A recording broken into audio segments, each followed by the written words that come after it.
같이 나누고 싶은 속된 말을 초를 쳐가지고 또 기쁨이 반감되게 만드는 이런 사람은 또 세상에 어쩌면 좋습니다. 여러분 다 아시겠지만 오래전에 한국의 그 선전 가운데 산소 같은 여자라는 선전이 크게 유행했었어요. 목사님들이 이거 많이 인용을 합니다. 한동안 화제가 되었던 이런 건데 여러분들 한번 생각해 봅시다. 남자분들은 눈을 감고 산소 같은 여자를 상상해보고 여자분들은 눈을 감고 산소 같은 남자를 한번 상상해보세요. 이 상상만 해도 얼마나 기분이 좋습니까? 그 산소 같은 남자 여자가 나에게 귓속말을 진정하면 또 얼마나 즐겁겠습니까? 그 산소 같은 여자가 내 앞에 딱 나타났어. 그럼 거의 기절하겠지. 너무 좋아가지고. 그런데 좀 안타까운 말이지만 산소 같은 사람 있으면 또 어떤 사람이 있겠습니까? 이 과학하는 사람이 있습니까? O2가 있으면 뭐가 있습니까? CO2가 있습니다. 이산화탄소는 너무 좀 길고 탄소 같은 여자가 탄소 같은 여자는 그럼 어떤 여자겠습니까? 목소리만 들어봐도 내 가슴이 답다. 얼굴을 보면 금방 죽겠어. 여러분은 어떤 사람이냐? 그건 전화를 걸거나 받아보세요. 요새 전화기에다 번호가 찍히잖아요. 이 찍히면서 그걸 딱 보는 순간 내 가슴이 막 떨려요. 얼굴이 막 홍조를 띠기 시작해요. 그럼 그 사람은 나한테 산소 같은 사람이에요. 나도 그 사람한테 산소 같은 사람이 될 수 있겠지. 그런데 남겨져 있는 메시지 첫 목소리만 들으면 가슴이 깜깜해지고 눈앞이 깜깜해지고 가슴이 덜컥 내려가죠. 이 사람이 어떤 사람입니까? 탄소 같은 사람. 내가 또 그렇게 될 수도 있다는 겁니다. 여러분 죄송한 말씀인데 목회자는 어떻겠습니까? 저도 솔직히 다 산소 같았으면 좋겠어요. 그럼 얼마나 편하겠습니까? 그런데 제가 이런 생각이 들었어요. 이 순간 갑자기 예수님이 생각나죠. 왜 예수님이 생각나는지 모르겠어요. 그러면서 예수님은 어떤 사람들과 사역을 하셨을까? 보니까 물론 다 예수의 제자들이 훌륭합니다만 그 당시 하신 일만 보면 이 사람들 다 탄소 같은 사람들이에요. 이 탄소 같은 사람들 데리고 탄소 같은 사람들만 찾아다니셨어요. 그걸 보고 제가 다시 회개했습니다. 제가 다시 십자가를 바라봅니다. 탄소든 산소든 내가 받아먹어서 정화시켜야겠구나. 그런 생각을 했다는 것입니다. 여러분 산소는 어떤 역할을 합니까? 우리에게 공기를 공급해주고 새롭게 만들어주고 숨을 쉬게 하고 시원케 하는 겁니다. 여러분들도 이런 사람이 되시기 바랍니다. 시원케 하는 사람, 남에게 신선한 산소를 공급해주는 사람, 이런 사람이 되시는 겁니다. 의대의 사도바울이 덧붙여서 뭐라고 얘기합니까? 너희는 이런 자들을 알아주라 했습니다. 이 사람을 높이라는 겁니다. 여러분들 가운데 나의 마음을 시원케 하는 사람이 누가 있겠습니까? 생각해보세요. 그리고 또 제가 부탁을 드립니다.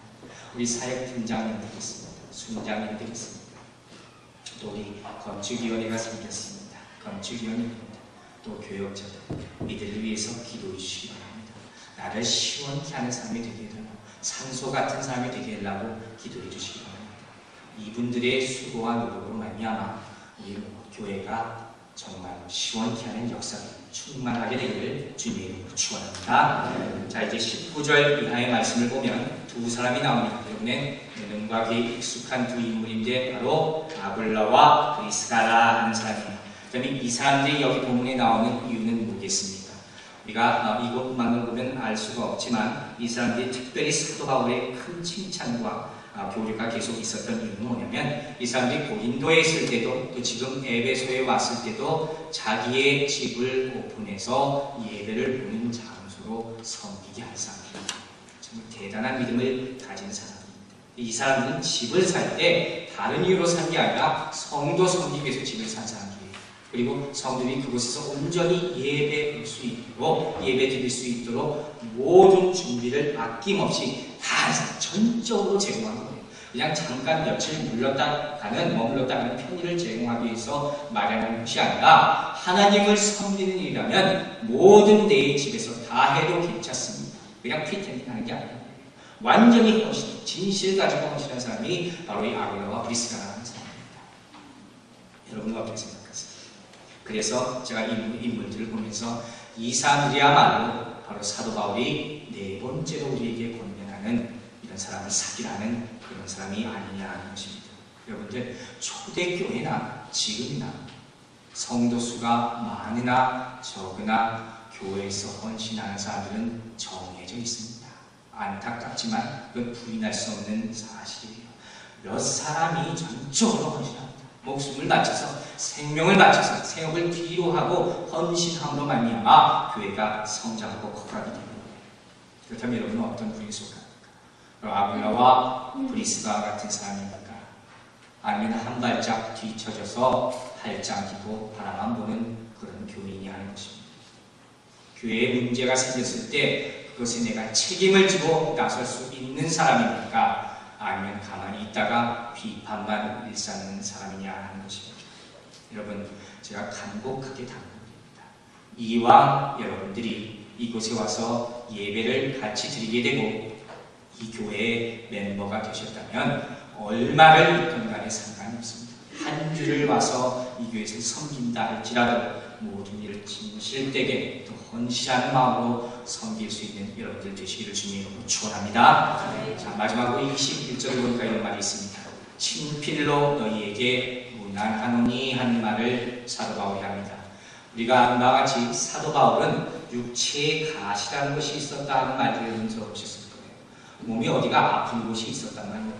근데 많은 사람들이 얘기하기를 간질이 있었다는 얘기도 하고 또 여러 가지 질병이 있었다는 얘기를 하는데 보편적으로 받아들이는 것이 바로 눈의 질병이 있었다는 겁니다. 눈에 뭔가 나쁘지 않습니까? 추측을 합니다.